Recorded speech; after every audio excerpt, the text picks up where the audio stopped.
wa Ghana mrashe beje right honorable Abansuma na Kenso Ogbagben wo de acha paye mu adin akode am my Ghana temu adwanra ne ekoso wo dom kuma ne dom kese wo mo enteme wa appointment committee no eso afenyo marking ye kire contempt owura mama yarga ena wo de asemi adan court enkra ekire se kane penipa ya boss na odano Edward province anko dwane osenso wo bu na ketem akopie mu Mozambique mani mu nei aposifo anayokofo de pechite ewo airport and some no doso ya bobo no so kama ene ye de so se no nsiabrem kasebo ewo Power FM TV SYZ radio SYZ so aboafo bi ekwere enyumere kan ho ani emfasida ema Medimosis wo mani atena ye ya wo boa me apom den ho nsem metumi akoyie wo bo de atodwe akire se ohun ne ewudie na ohwe bra odididi nso a eye boa mo apom den ho nsem etimi ekoyie Spanish garlic mesha ne capsules we dwama so a eboa se de be ya obi anase atata ye ne nase ahonhono na odwonso ntentemo halitosis ne de ka ho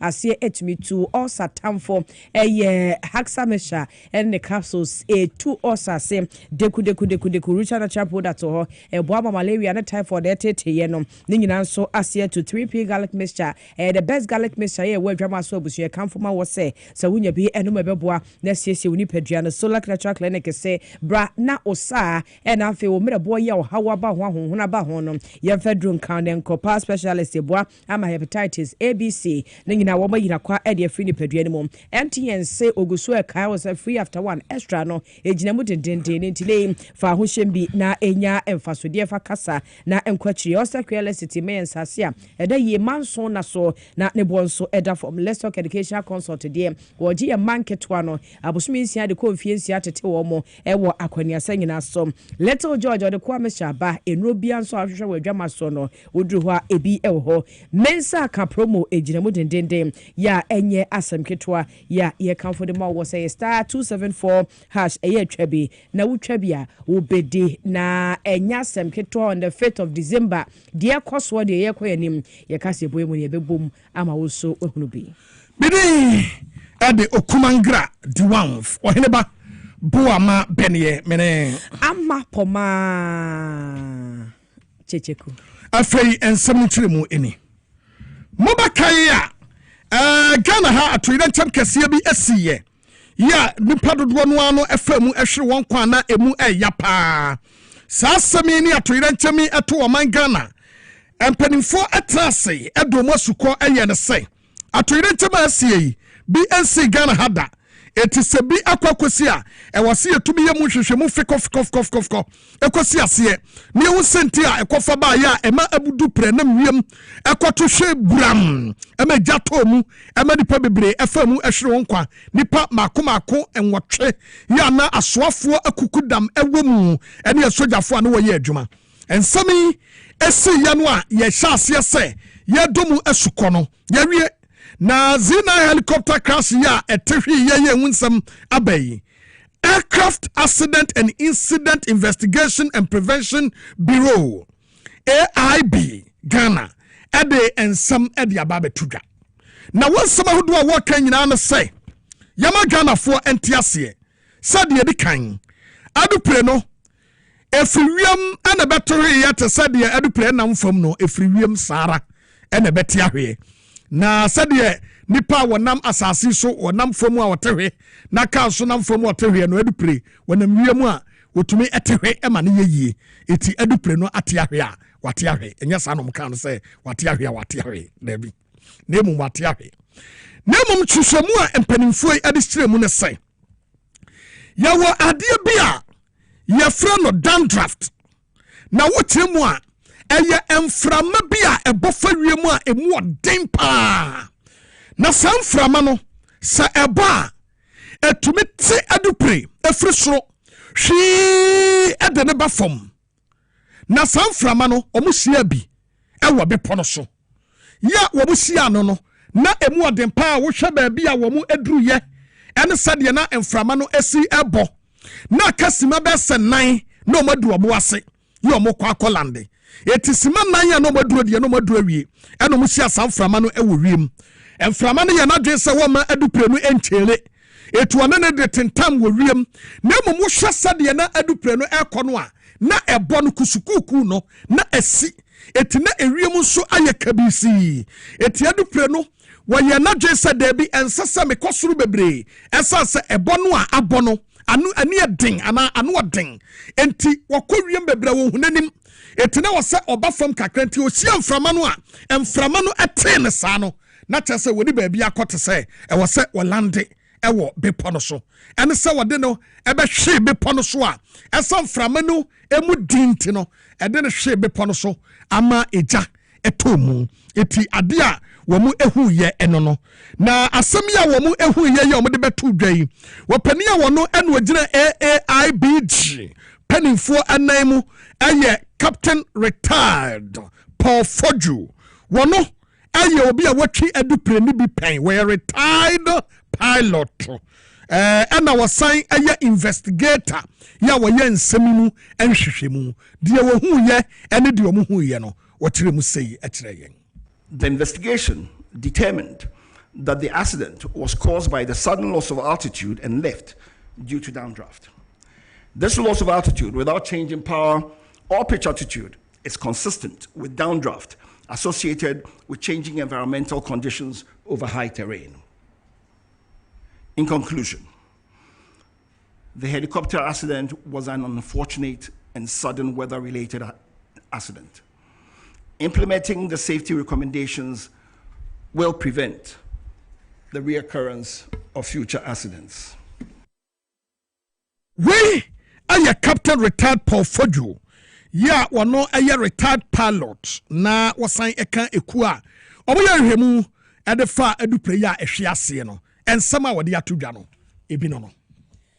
Yejina wasansam no ha ene wobode tu dwa no emu no ena wobo amane ede atu dwa ya wo kire se wo hwe wiemuhyen no sede na ho de sitie na no kwasem ne se sede na nipa bi no mo keka so wiemuhyen no asai ena nemso ha wo mu problem wo mu ne de keka ho no kira enye sa na tie wiemuhyen de na no ho de pa ya na nke betumi akokwan no a ekọ no aba na emom ye woniam bi wo ho no mo efre no safety enhancement equipment ana se niam se ewo sa wiemuhyen ni mu anka ebia ebra ekokoduru ba bia asade ne tiaba fom no enka ebia wo mo behunu ana ebia nko mbete sound bi se ne wo fire extinguishers ni ade ade bobo miamia eje ba obete se bo kokko wa no hunu se oha bi wo ho ye wo emfidie ni bia yetimi nya bibisa ewo wiemuhyen mu nanso kamia kwa se bra semni si ye no ana sa wi mhye ni wetu ye no sa features no ebi ni ho emsa ye bekọ ni akwa kodi ohene nkomo ya ba beto aso ana anye sa yo wabade yanke yentim free wona anka ye ne se ye tu enkomo ni nyina wie na anka ye no ato aso azubila akwaba wa menua ebo ye ba kwa ma me je so nche wati from afepo nyina nyi omo nyina eje so azubila penny kwantrefo a wono ana ekuo bi a ye frɛ no Adam GH woda no woyɛ member mpo na wono ana da no da bia woyɛ member so azubila na ye penny ewo kuo mu na azubila de atodwa ya na sɛm a wɔka ne sɛ asojafo no pɛso mo yɛ kataso mu aso ewo adupre no kwansia ni mu ɛno nti ɛno ma sɛ da report yi dia ba betodwa azubila asɛm sɛ ne nya no wo na wo kan yɛ na unyina so ne sen yo medase na ma me fa enjaso no konfama wati fo ma hwefo na me excellence me tie reporter free aviation safety investigation bureau no ene omo team mpenimfo bebre amabobo eco chan Africa amabeboa investigation akoso in fact now my near the part over because team now, a very solid team. We were actually expecting a detailed report than what they have given. The Inter America has been. Report now, upon MIL.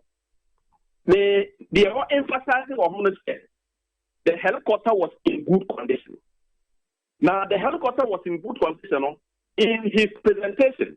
Osaka Bobo Bibisu said, component being met up and now a movie ever helicopter anymore. Not any juma.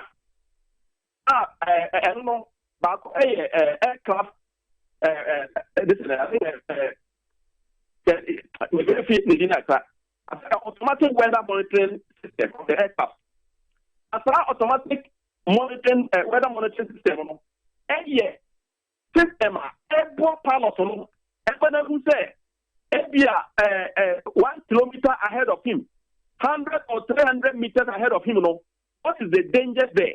And automatic components helicopter more pilot on that system and now you saw one experience and tell me a pilot who say and market or body say wind beer above helicopter now pilot management control and can start automatic weather monitoring system. A pilot could have detected those dangers ahead and find a way to navigate or maybe to pass different place. But all these components, about 5 components in the helicopter was not working. And yet this man wants us to believe that the helicopter was in good condition. How can I be driving a car and my windscreen is not good? My driving mirror is not good. My brakes are not working. And all the instruments is good. And you tell me that my car is in good condition. How do you define a machine, an object that is in good condition, while some of the components are not working? 2, the helicopter was bought 2015. Let's say the issue by a report. 2015, 10 years later, I can almost have helicopter and they call China for services. I would say let a commercial for the country almost almost extend it for maintenance. I'm a kind of approval on 90 days. 90 days, 3 months. 3 months of plane. So you cannot rule the fact that this plane was in good condition. One almost component of the helicopter was not working. And you want to believe that the pilot, they are all well experienced, but something has happened and people they still could not take responsibility to someone to tell us, oh, when negligence, I didn't see it. They also told us that the Air Force does not have anything to monitor the flight as the flight was going, apart from the normal tracking. And that was not even working in the plane. So in this case, somebody didn't do his work well. When they realized, they said the plane also delayed to fly to Obuasi for some time before in the morning. So who said on the delay plane said, "What the name no." When the force so far, they said, "What the name but to play." Azubila me pacho yentu yabuase na yenim komo yi. Say waka automatic monitoring system na ma check automatic omo podi omo yusu climate crowd kan ho but system bi a mefan say sensors a hitia mefan say a clear front view no any plane mu wanim what is going on enti seriously a part of ebia car no anase plane no because even inside cars you will be a year juma sa enti it may happen say ampa now was said this system a year juma e will plane mu but eno no interest na plane no enye wealthy from flying ana because adia ba ko a woman say openi no list here because now was say omoye thorough investigation into what happened and true investigation no nipa no hu ne say yawo a certain system bia na e was say a year juma because helicopter na e wo ha no enye ordinary helicopter a military aircraft ya na e year juma etiemfa bibia ntonchen a ye benye nuoma bia e be year juma e wo ho a e be advanced than ebia de ye hu no na asay ya na ebia enye adwuma and I said that particular moment no a plane no etu ye no and ebia if enya fault e wo riem and then I say for it could be but yen to me enka say Ghana Armed Forces mom and anya wa adwuma yie ana ezubila yen kan saying because minia o man stating say say what grounds and send a plane no etu and I say wo riem te sɛ ne ana no eno echi me ko say hwioso ka me de ko ye me ko ne ho aden kama me nam kwan so ameba me develop fort ewo kwan so enye ba bia me de kosi ye no anase ansa na me betuo na mo me kwan no a me nam so ameba no enam nya that fort so aden ye conclude ne say ebia enya fort no ewo wiem ho na ye nya Ghana amforce simfrim ana wo de wate a eye different from de yayate ya wachire mu media ye hwe presentation na o ma ye no Ghana Armed Forces headquarter, already fire Mampeni, already fire Minister of State, and ordinary headquarter system and a component to be engaged more. You can compromise. Adena Azubila. One more Ghana by mum do no yes soldier for free because Azubila is a say Ghana Armed Forces is being controlled by a minister. Ghana Armed Forces penning for no more hono. Omuye Juma under somebody. Plain no esi ho. Oma report to me nyina ne say enya wealthy because plain no eni ahoden papa. Your component nketenkete bi mu a na enya adwuma ya na wose ye kokko service. Menya sure say Ghana Armed Forces and a true letter every Ghana ha e de kokko ma China for say Emrana so moma 18 more months or 10 months or 8 months or 6 months. Ebeye from a certain minister and what Roye, maybe not in this current government, but ebia will be na troko say, oh, moma 3 months and 4 months be and 5 months. Near the beba, and I ain't to me possible. Na ye nya Ghana Armed Forces simfrim. Ye Ghana Armed Forces. They have all the qualities and the experts in the Ghana Army. When it comes to intelligence, when it comes to experts, some of your recruitments are look at the category of people they are recruiting. Almost engineers kakra, economists kakra, construction kakra, carpenters kakra, and to all the experts in the Ghana Armed Forces in general. So Azubila, please. Let's face the fact. The reason why I'm a person would delete and I will sponge Ghana Armed Forces from the conversation and I say, Azubila, you face the fact. When you say, as I am speaking with you, say external force to be attacking Ghana Armed Forces, and even a single helicopter, you are the back combat. When you say I am no say sabisi e wo north na see yankwa Ghana Armed Forces just some the car echo wa bra even small helicopter krom ni bi enti na me pese we channel wo grievances no to the appropriate quarters. Let them see say we need it. Ghana Armed Forces aye handicap say wo ma tro letter kura ko say adupre no enye o yetu a enye yia. Let it not sound say Ghana Armed Forces me pato me ba o minia. Let it not sound say Ghana Armed Forces were the cause of this problem enti wo no a pilot no ene ne nua no a wo ye sojafo no ewu ye no na they deserve na mpanimfo no de no mu deserve because ayobi asade wo bi na nka wo so ye adwuma no ene wanye ene akwakwa wie say na meka say azubila me no te yi me wo adwumam adwuma no a me wo mu no microphone na me kasam yi wei ena me kasam samese enye o na enye wealthy for air na mpanimfo se de ye wani na kasamu a me ba beduru na me kasa na bobɔ no hwena yenko kasa hene ba na bɔ no hwene wa bra microphone no a ada ne yankasa mpanimfo ne na eye na yenya wo mu studio ha no emo mu mpomba bi mfa na fe ye de blame no emo mu studio ho no a wo mu de omu ni bɔ ni bia no because I just want you to understand say Ghana Armed Forces enye bɔne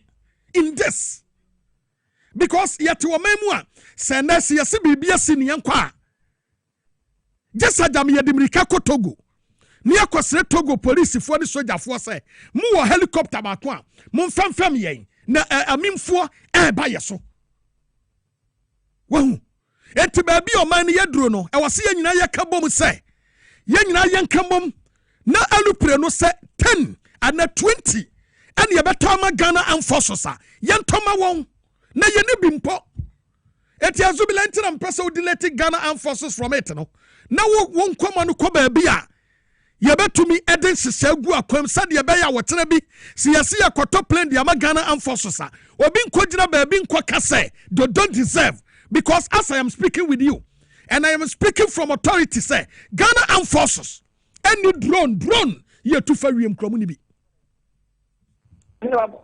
minia sɛ the big AC or my mona take be the politicians so but implement institutions now we will not be fair to politicians. Okay. I'm not saying government is not complicit so far as this failure is concerned. But the people government or Azubila huma mweyo. Okay, mama Azubila mfansie. Yada Azubila Michael as papa. Yada Azubila Emmanuel. Yada nase yada besi. Yada nase papa. But Ghana for mesremo. Se sankomo yi ebetom. Se wose ye boa ye armed forces ye bambo dwumakuo no a. Ye wose ye to helicopters emo a. Emiyen kogina baabi nkoye dede. Emaye nyina baabi nye dede because se ya ye kasa yi. So men bi kra eto hye Ghana so a. Just a single helicopter and the yakan. Obi kra tini sesi a. Obebu an ho kra bebu yen. Obebu yakwa. Because yes military enkwa.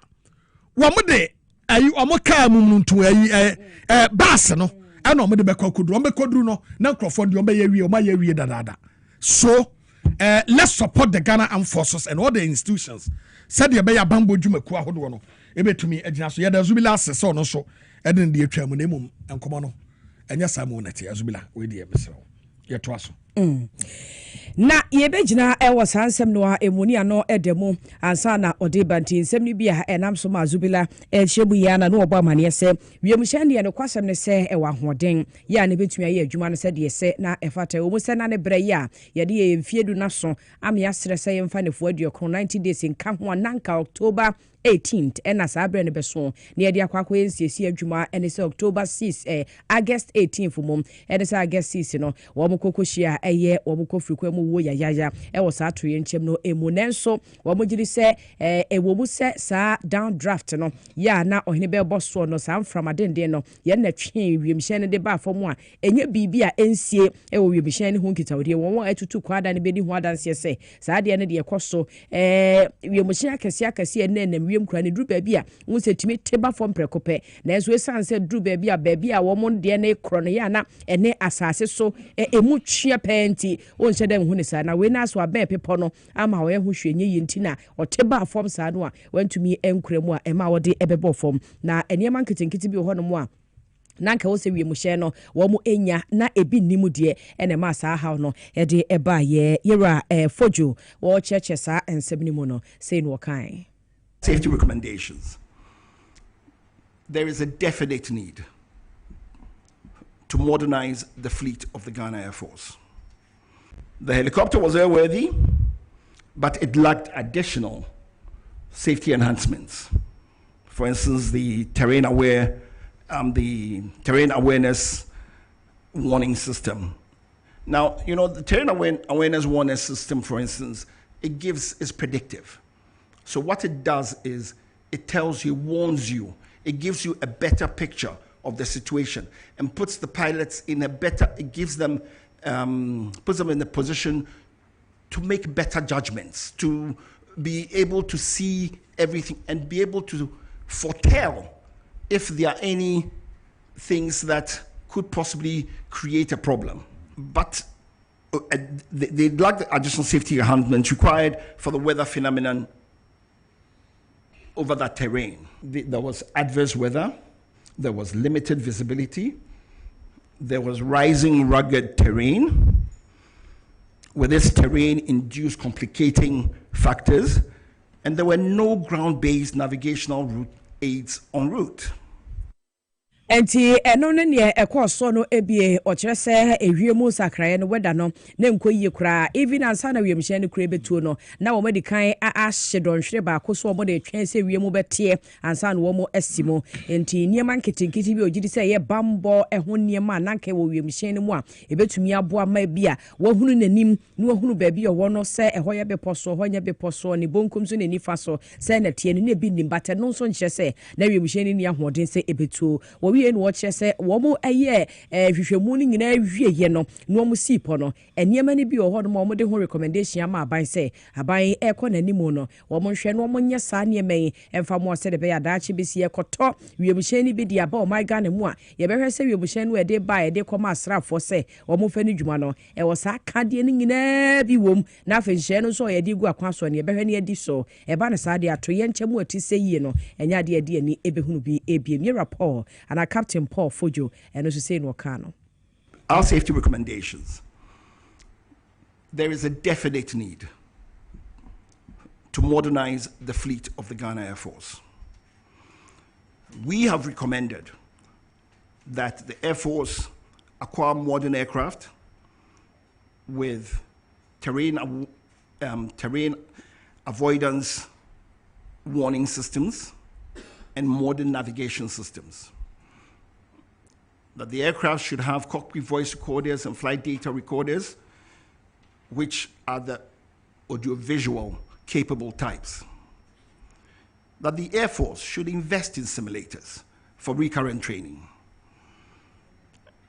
That they contract certified aviation weather provider or providers, and that Ghana as a nation should try to have en route navigational aids, especially in remote areas. The Air Force should seriously consider establishing flight data monitoring and en route tracking systems. And finally, we believe that they need to acquire ground support equipment, modernize what they have. Usia we Captain Paul Fojo any ati so de nchechemu no wo de emanti mejiri se minister amprempren ya wo hwe chiri se bambo swafo wone ne team ene aban mu mpanifo kohia saa recommendations ya be wo mehwem na animu ya no wo maka ho bi na ye koya animu no ya hye asrafo ne den wo saa kwan no so na o matumi anya kade no a ebeboa mo dwumadie mu no ene matumi akoyi sede be ya to ye nchem bi ba na ehia wo mo entem so ahoha so makwa enkoye bibi ebetwe ede afa yebo e wo saa kwan so na opani kiremu se enuma bi asisi ye ewo adupre mu tesede na wo bobo so a wo kire se simulators yi yenya bi anke betumi aboa ena manfo se ye de so machine bi na program bi a etumi suasu nipa memeke no real life situation any processes etumi eboa mani patumi practice nti se bia utimu bia wo ye na ono so esuasua wa eboa ema datimi no bibi esimpo na wo mu ehu a etumi ekyere se wo ade se ne si ade se ne si ade se ne esi ye ni nyina etumi koso eno pani kyere mu biem se sa August 6th helicopter ya ebo fam panyan ema nipa nwotwe efiri mu ade ba ko esi ye pa na se na ewom se adupre no na enuoma bi eni ho ye wasanke tumi bua ma adupre no tumi ye adwuma sa nuoma ni nyina no hwa na bi mu ha na eni ho de nanso wontumi mfa no nko mfa nye susu dua se eno ena ma adupre no ebo fam ade poten ye ma adupre no ebo fam no eye samframa den no e ma ne homene so no a esia adupre no wo wiem no na nka se adupre no e wo wiem pa de wo so pa no a ankebetumi atena ba fam ama aba fam ansa na mframa no a ai no ya den no ekwa esan apagya ne mu biem na we no na ben bepo no na eni surupi enti eti no no ano na bebo bepo no panyanya ema adupre no epansamsa eno so sei no kan. In terms of the explosion, there was no explosion before. You know, the Z9 helicopter, its fuel tank actually is under the where the passengers sit, right? So when it impacted, and don't forget, it was doing a flight to Obuasi and back. It wasn't going to refuel in Obuasi. So it had fueled up well. So on impact, that is when the explosion took place. We looked at all that. We looked at the corroboration. The time when, because you see, when there was the impact, when the explosion took place, don't forget, there were eyewitness accounts. So the eyewitness accounts tally with what we're saying. I am somehow de etu dwano ebi. Na enu atiri no, na ye bisa say, helicopter crash no. Enuoma bebre na course was some foreign responding terminate the account so there be enya sanity response no e contem na mum wom se na terrain no enya de bia na eboa de na so response no contem. In terms of the helicopter going off radar, our radar systems in the country are just Accra, Kumasi. The routes they were flying, together with the height at which they were flying, it was very easy for them to go off radar. It's normal. Flight monitoring, which is what we're talking about, is different from being on a radar, right? Flight monitoring is knowing where your aircraft is at any time. It doesn't have to be on a radar screen. It can be through messages. That's why we said things like secondary surveillance, radar broadcasts, and so on and so forth, right? But it's a tracking system, okay, and it should be done for all Air Force aircraft. In fact, in the civil world, airlines, by law, have to track the aircraft. So what we're asking for is we're not asking for the moon. It's something that must be done. Na wabla Captain Fojo area ya no. Ena honorable Sambo Sapon. Ya no company mfo twetwe reto pa efri mu ewa adupra kwansi animu no. Nabusuafo amanfo trepen wo mo no mo twen komo no obisa se wadama wo de ababeto dwane na moje sa report ya abayi moje tu me no mo so omo de omo ni asem bia ka ho de aba no enhwehwemu na aba ena omo je tum se de asie no kan mfom so bia ne ho. During what we've been briefed, we gather that it's an act of God because nobody controls the weather except the Almighty. And for that matter, we have accepted it in good faith. I believe strongly that per the briefing that we've had today, it will put all that speculation to rest because it took time, explained extensively to us what happened. And even yesterday we had a briefing. That one was in camera. And today we had the media and everybody. We are okay. We have accepted everything and we are very. Why ayan sama abusuafo yi ade tu dwa wa bra o mo kire mo say omo de asem na asie no omo gitum omo nim say twedi amponyame ona waye obi ene ho a emframa jampantrudu no betumi aba akoto ba bia ma wo onyame na aye onyame so na ema ono ana agintom omo agi atom. Yemfree sansam ne so na fe yenko Ghana mra hye bedwafie enra pani aya paw no se enema nyina atoto yi a womra na omaye timuafo pani wo Ghana mo Chief Justice here Paul Bafo Boni na wo appointment committee wo manim na nsa na papa yi ye be hye na no toto ase no ene anya asem keto adom kuma ne de to ha na dom kese wo mafa de ato ha ekoso abese do hwire ne na chi na ase ntumi si gina ye e wa na mo a wo no mpeso mo tuo e wo papa yi na no toto yi ehukwa wi achi na se akwakwa ensem bebre ye ko ho je ya home esa ba yi a wo musa ba beto aso afen kobra nkosi adom kuma ne se dabi wo mo ntena se ema anosoto ne nkoso ntino wo mo de ekọ na emum de wo mo de gi akire ye se setie bia na beba mra hye bedwafie ho ankasa ebeduru ho e ho so no mbeto atia nya de ombe gi atomu aba papa yi ya ba be ne Chief Justice e wo man Ghana emu na no ne mra hye bedwa ne tena se ya na wo mo ebe hye ase di ho nkomo na fe wo mato so aba ne agi atomu se papa yi wo ko anase won krono Speaker ye Ghana mra hye bedwa Right Honorable Alban Sumana Kingsford Gbagben na odi a chopa ye mu den e kwade am Ghana temu odwa wo kire se ye hwe eye judiciary no a wo mo nso so ye abasa ba ko te se de wo mra hye bedwa no wo mo nso so ye abasa ba ko wa mamumu enti se kodru ba bi na asefa ba ko e pese wo ye niema bi di tia fa no a no kwasem ni na ha dwene enu nti obegina mra hye bedwa no nyina na mu e de kotodwe egu fom de nsa to nsayem apa wo mo acho se de si nnu ano enye sa na mra hye bedwa wo mo di wo mo dwuma de bi nyɛ saa ne te ye bibi nem sɛ ɛkɔka bibi ma saa nneɛma no ɛkɔ so nti agya wɔ mo ɛmfa nkyɛ ne nsɛm no bi a ɔde to dwa ɛwɔ Ghana mmarahyɛbadwam ɛne akyɛwpa no sɛ no ka no. My attention was drawn to a few things, and I've come to deliver an apology on behalf of the Parliament of the Republic of Ghana to their lordships and leaderships, the members of the judiciary who were present during the proceedings of the Appointments Committee held for the vetting of the nominee for the office of Chief Justice. Honorable members, this, as I mentioned, was brought to my attention, and they referred to certain comments and conduct of some honorable members during the said proceedings, which may have appeared discourteous or disrespectful to the distinguished members of the judiciary in attendance.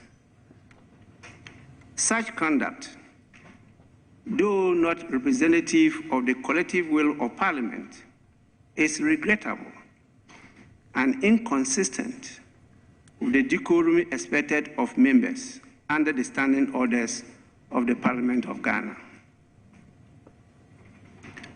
Honorable members, the standing orders enjoins members to maintain order and decorum in the House and in committee, and to refrain from the use of offensive, insulting, or unbecoming language.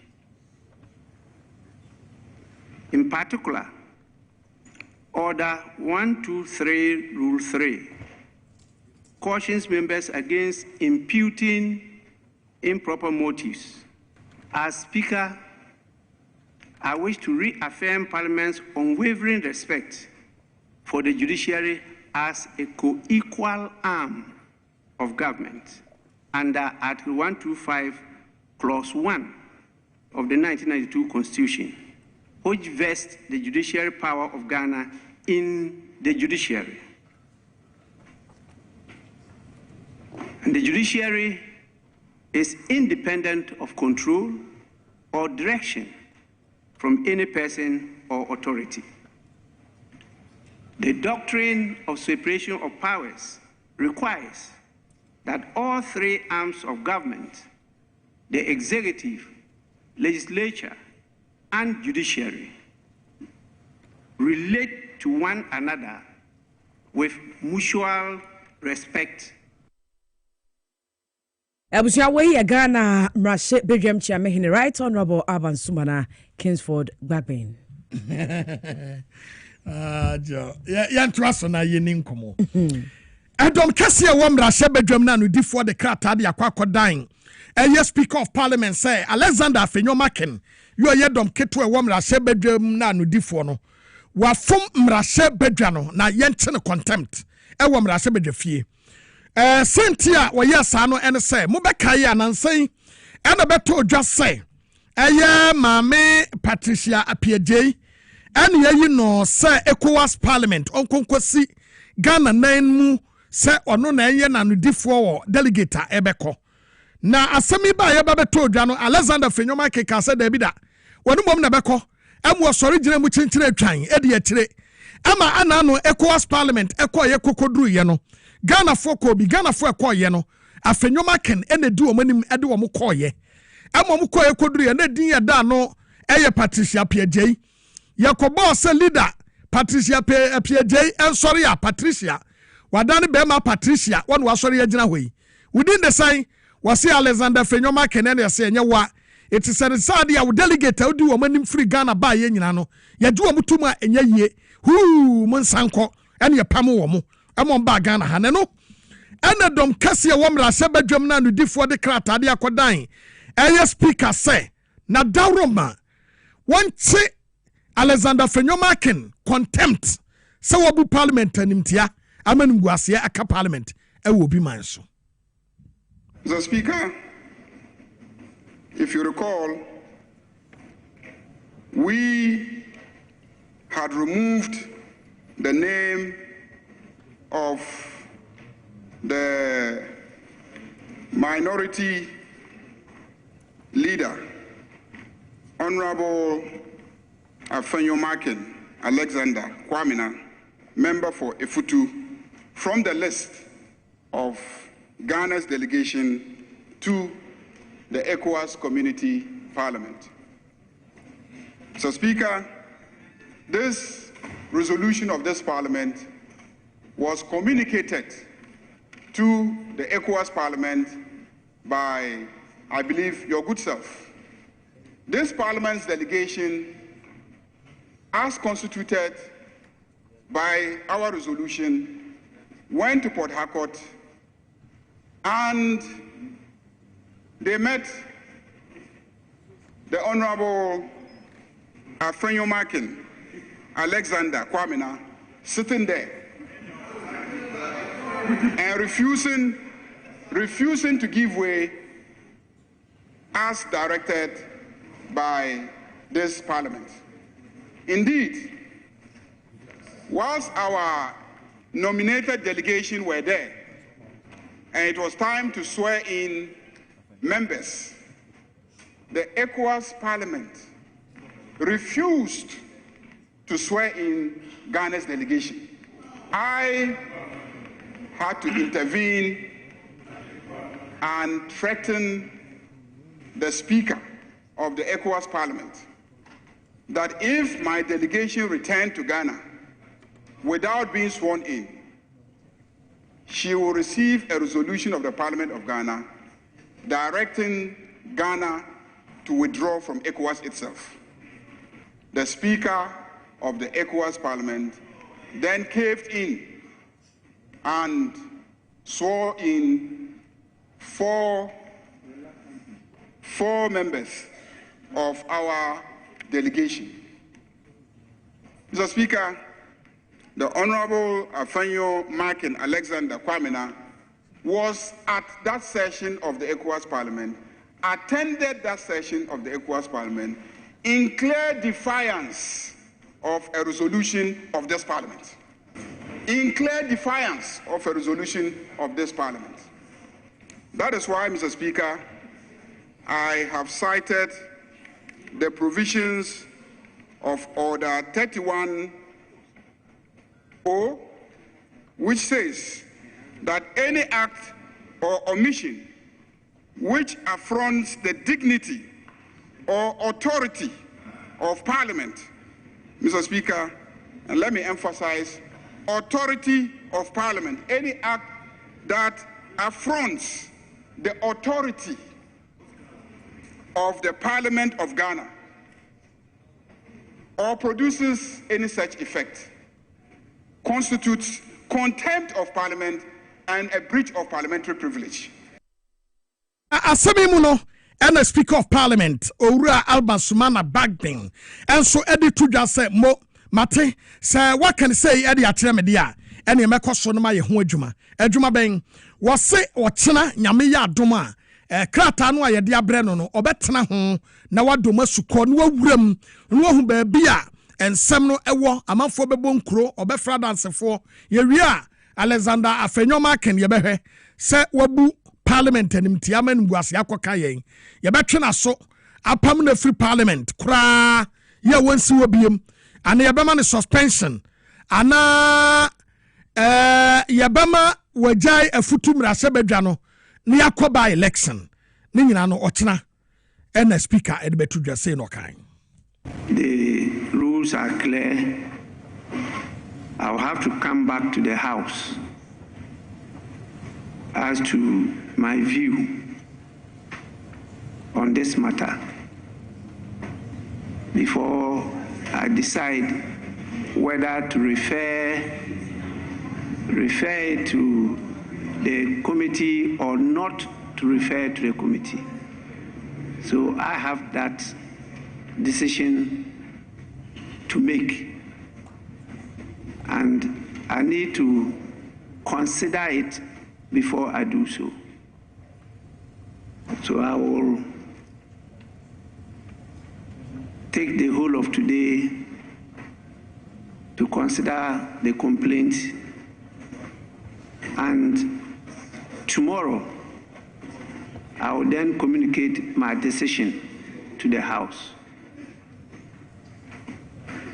The House definitely will be given ample opportunity, according to the standing orders of the House, to have a say in this matter. So there is no need now for comments on this. This is his complaint he has just lodged, and we'll go by the rules. Hey, Uncle Kwamna, ne ho ya chiro. Enti no. Yam fast dem wodro mfama solar natural clinic a ukitemu adwumade yi. Ye de esomo bra no ebra no. Na wose yam fanto Ghana fo nyina nim se. Wahu asem we mamenka we te wansa na mawie. Em se Ghana fo etomre bi na asojafo ho ba nsem a na mani age pa. Na etomre bi a eya kan hu se omo so ye adwumayefo te se de mo ye adwumayefo no. Majority kase heneba na de na wama azubila made the point or kasa for almost best 4-5 minutes you make a point, but to me criticize it all the time. Ghana Armed Forces purposely because se ebia yesusu se o ma ye boni bia obinye bida ewo asase so. Ghana Armed Forces eye Ghana dia enye ankrankra bi dia. Mpanimfo na yeda no also takes order from the defense minister. Ghana Armed Forces omunye adwuma abosome so omunye ska ye ombetumi akasa yemfe botom sika nkoto eluprane aban no ena ma won sika ana aban no na eto no de ama won se monyem fammo Ghana fo ho ban asem sia moma yem face the reality na yenyai we na ye we no ebe wietire no na the main case no na yera na we no e na akwakoye nyina so. Without due respect, mo amu Facebook amadwene say mama zubira nkasa because we criticize Ghana Armed Forces, and that is the best way to go. No etomre bia as a moderator sitting be firm mema obi enspeli in sama enye no kre na watena no ohu ameyehi.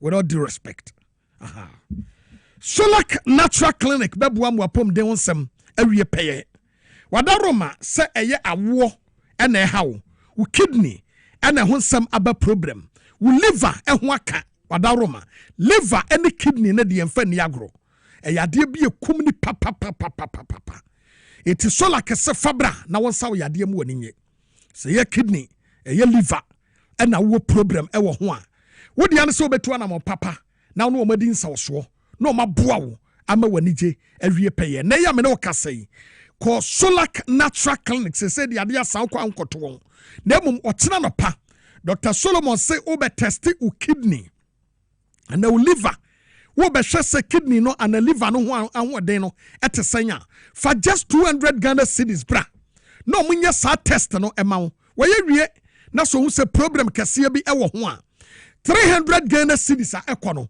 obetumi agina so e dia saw yade kopim se ubenya better treatment with the dialysis so a memfa dialysis ni yu ho ano na obeda so ankwa na nyina bra Solar Natural Clinic no fa bibiduro supporto na mira bi be so no ye be ka chew se u kidney na sanya hoden biem ebibrem ha ye wade o broni de na ye enye eti no why life support se koda so ye de wonua nubena nunsini ha ma a kidney yade e ma na ye eti bra na Solar Natural Clinic one saw yade ma ni je sonko etumi enkoso o kokomlemle wo ben Harvard Senior High School no obatumi afre no ewo 0553 93 2631 0553 93 2631 yanyina so enya boafo krato tewni yemra yeba yebeto aso.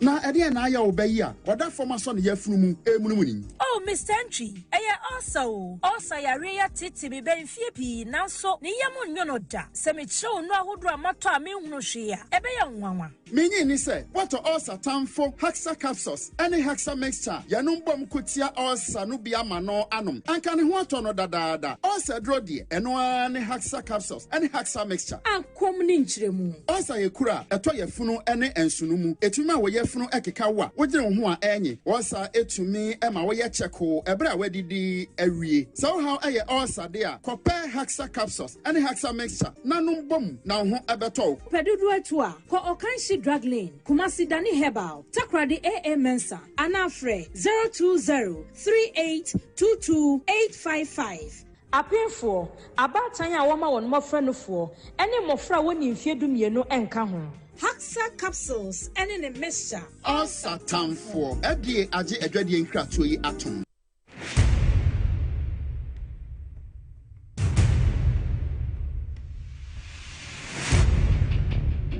The average human body mass should have at least 60% water for optimal performance in any physical or mental exercise. We can help you maintain it naturally.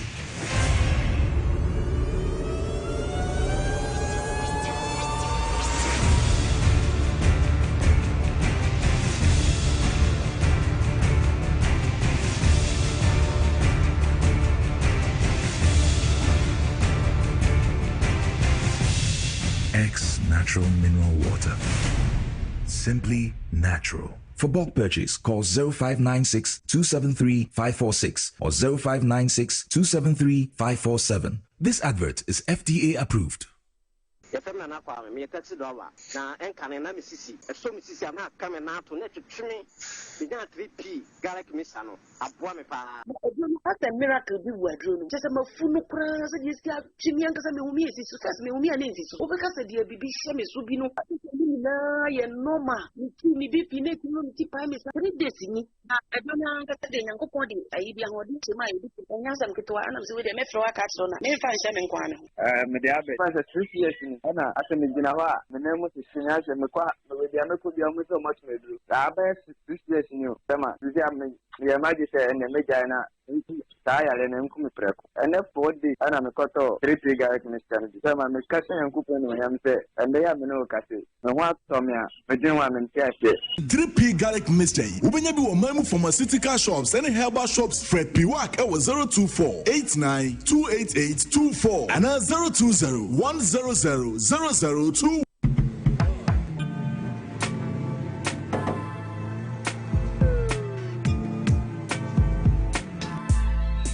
Welcome to AutoCheck Vehicle Diagnostic and Licensing Center. I hear my car can be checked here without going to Accra. Sure.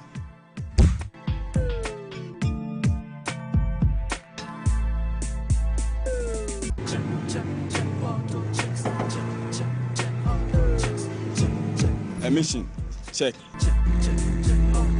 Alignment, check.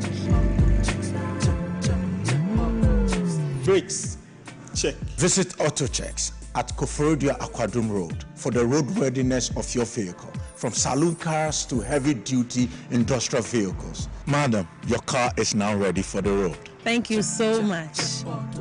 AutoChecks, check. AutoChecks, your safety, our priority. Check, AutoChecks. Messi menananu. Aguru basa abi brabro tibedo imlenu. Na ma premaye hojo. As for me, I take very good care of my grandkids. Ye diagro na yesa eduru mre bi kra na me ba no timede omo be gumi so weekend no. Hey, mumle, memre. Hey, I don't think I'm catcher o say. Ya no medi garlic capsules. Poso nyina ebesisi so kama. As I stand here, my doctor said my whole system has improved very well. Medi garlic capsules. Yes, Medi garlic capsules. Oh, sa na te pa dia. Medimosis garlic capsules. Boa mamoja di nipadua ni mu efrusani ye na esiesie oba ne barima mahona wodin. Ubenya edroyi bi ato omanyi mu pharmacy store frey wo 050-349-4885. Edroyi enya mamofra enye ndi fie dumienu. Apemfo ene emma emanofo. Medimosis. Who ni how FDA ajidwe di nkra tuyi atum. Hi, I'm pleased to introduce to you Cancer Mixture, a herbal mixture for arthritic pain. Arthritis,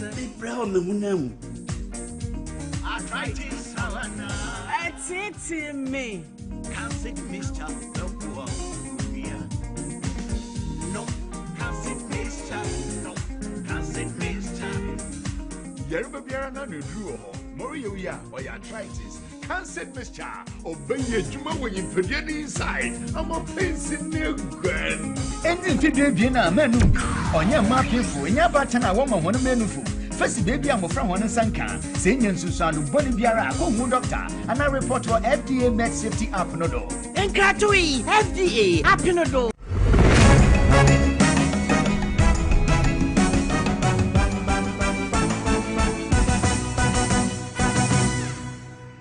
Yarama say Emma Kwaba Yentwa Sotel Serio Municipal Assembly no almost second ordinary general assembly ene ekoso Emma Mushiaye na Penia wono ene tredwemu honorable Evans Aka presiding member Emma honorable MC so eba be pie mu nyina trase a enkomatwetwe etumi course assembly members ni nyina no eba be hia kama na ni nyina no fa 2026 omo fiscal budget ekwanyo mbefa so a womo betumi age akomabode sika na tum na womo tumi aye no womo betumi abo am assembly na tumi akoso eno ena honorable MC ede etudwa se no ode hwehwe bi agu akwan mu se enuoma nyina ekoyie na twedi aponyame eye adom ebo omo a womo pese womo eye 10,000 capacity poultry farm Edebua Feed Ghana program no emani to me ekoso.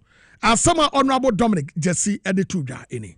Under Feed Ghana, we as an assembly, as an institution, no, under the Feed Ghana you have institutional farming, where we are encouraging various institutions to go into this agric or into farming in various aspects. And we as an assembly, as we are going about informing and educating people, letting people know how important for various institutions to go into it. It is important that we set the pace. That is why we have decided as an assembly to use part of our IGF to establish this 10,000 bed poultry farm. In order that other institutions could learn from us, and even if what you know, presiding member Edema Honorable Evans Aka, and so Ejitum said, Bredu was so be a can boom. Now, Wakoma body sika budget no Ejitum said the Abaya mentioned to me akoso. I see it to be very, very successful, although we are not done. But we look at the recommendation from the executive committee, their recommendations. When you look at the budget that we are yet to approve, it means that we also, in no time, we will emerge successfully. If only we are able to approve this budget and look at the recommendation from the executive committee. Soja Koko Kromi electoral area, Honorable Ebenezer Nyame, so any a domino edin komo. Every assembly is mandated to support the agenda of the government at large. And the insertion of this Nkoko Tekete issue was born out of the crying number of poultry feed and the poultry product that we import to the country as a means of consumption. So if the government have launched a good venture to keep the monies that we use to import these food items to the country, I think the assembly... Where are they and Koma a course so young faster than Wodro Farmer Medmosis?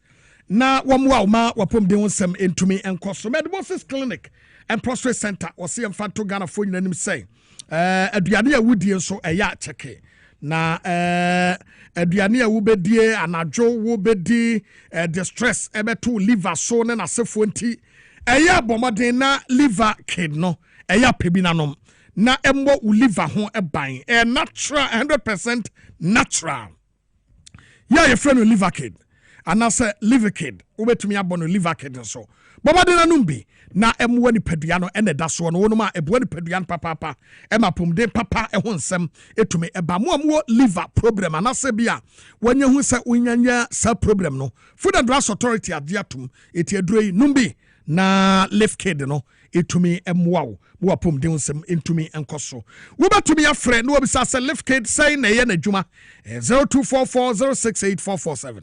0244068447 Solak Natural Clinic say kidney and liver. What the bar na suya ya obesa ya de manije sronko etumi akoso. What the answer betu na mokeke o kokomlemle Obehava Senior High School no.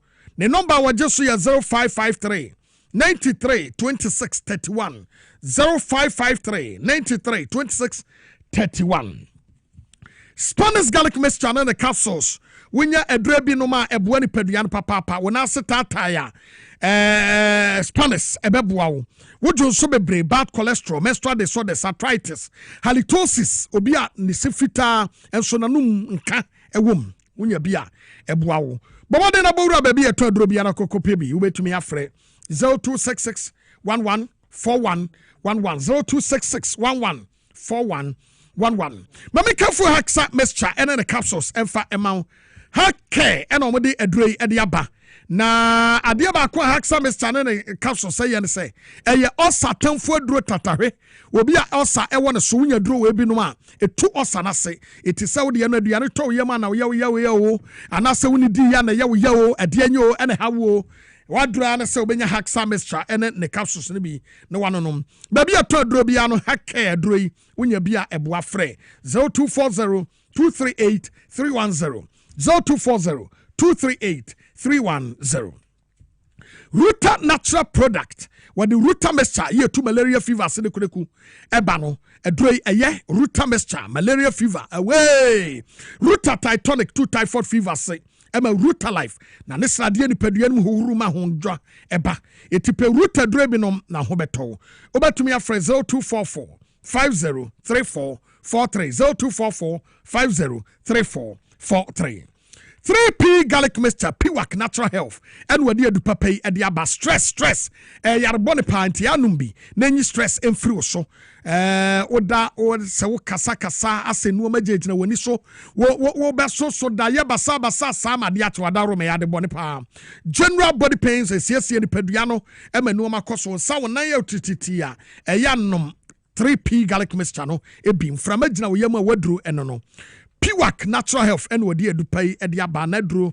number 0248 928 824 0248 928 824 Mami Kanfo Power Specialist Eba Hospital Emfa Emau Mami Beatrice Akosua dua ya wono no wose emfa ntoma nim se jirikajiri memedro papa no a ememba no ma ye from memba mu no aduro no wo ho etu ye bema na opaba so bode bia ya wada ro ma pepe se aduro bi na no nom na ho nto memba e maduro ni o ye frɛ no jirikajiri memedro your hebaten mixture boost immune system no ema ho toba aduro no ye unya bia eboa etu obi anom bi wobetumi afrɛ 0244 54 44 42 0244 54 44 42 Ostek Real Estate ene I will be a mame asase bi e wo Shy Hills na okatem se owo asase a wadua kube e wo so na aduru ba bi a eso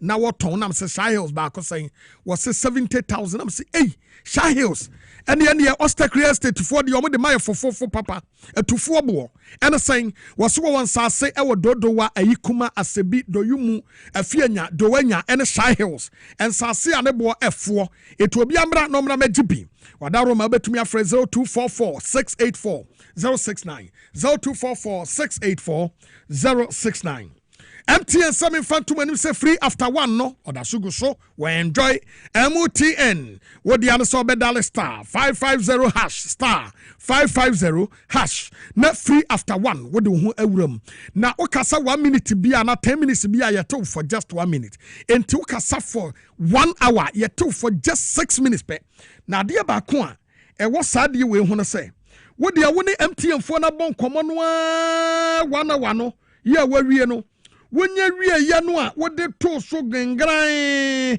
near 100 megabyte data say oh champion why ya dear so abon komo 1 hour no we for just 6 minutes you search your credit kwa it's so data fire was so baby umpe we now pedeng wada roma when MTN any so it for mobile phone is siano na dial star 550 hash na select free after one and one no what wedi MTN everywhere you go.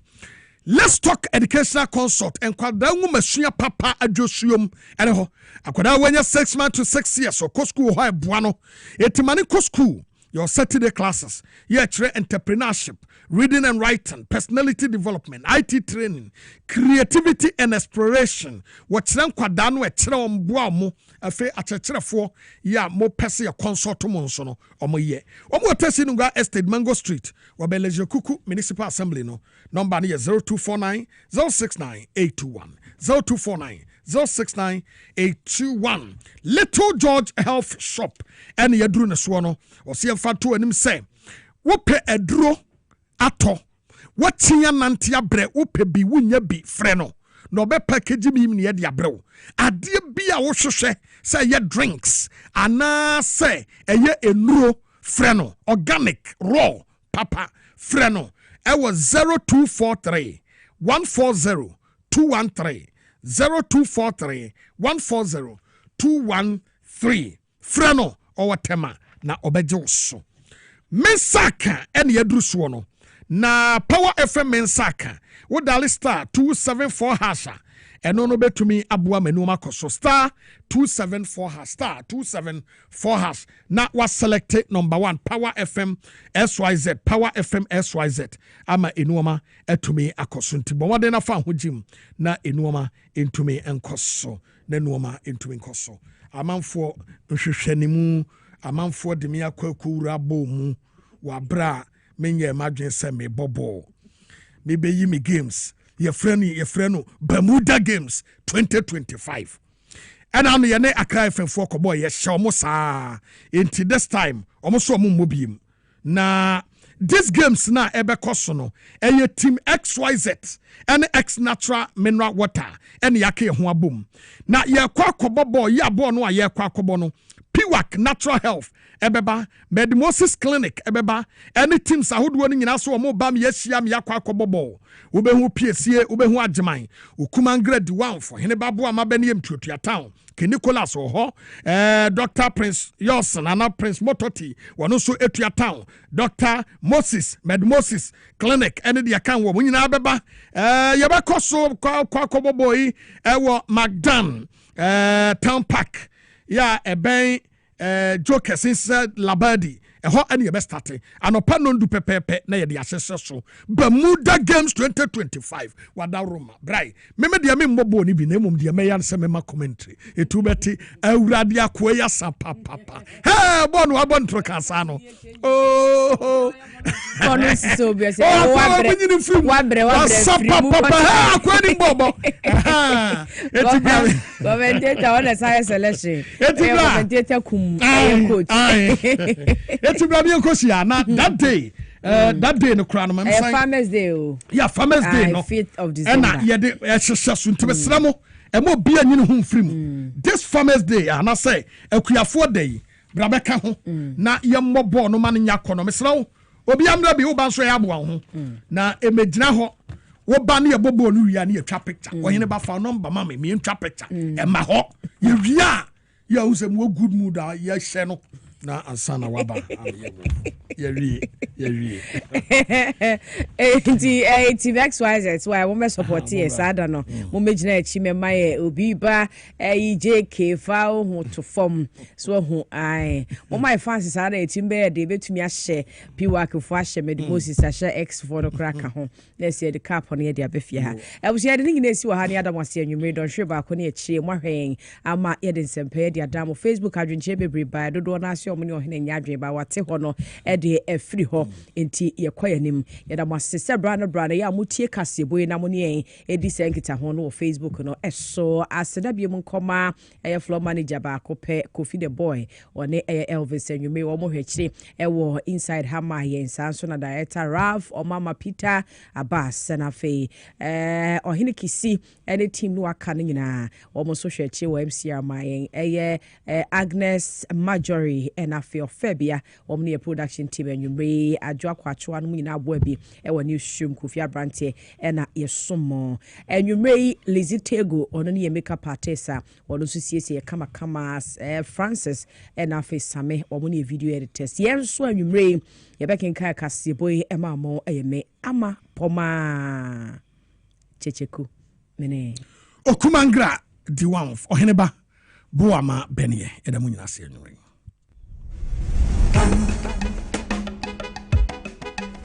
Pam